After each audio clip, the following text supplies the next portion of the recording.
World War II veteran finally returns home 75 years after his death, and now he will be laid to rest this week in his hometown, his home county of Walton.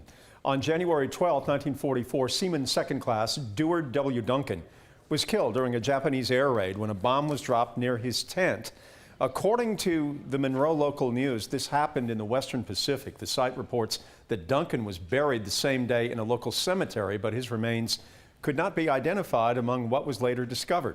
In 2017, an independent investigation in partnership with the military recovered and identified Duncan's remains. His funeral with military honors will be held this Saturday at Rest Haven Cemetery in Monroe. Duncan was just a teenager. He was 19 when he was killed.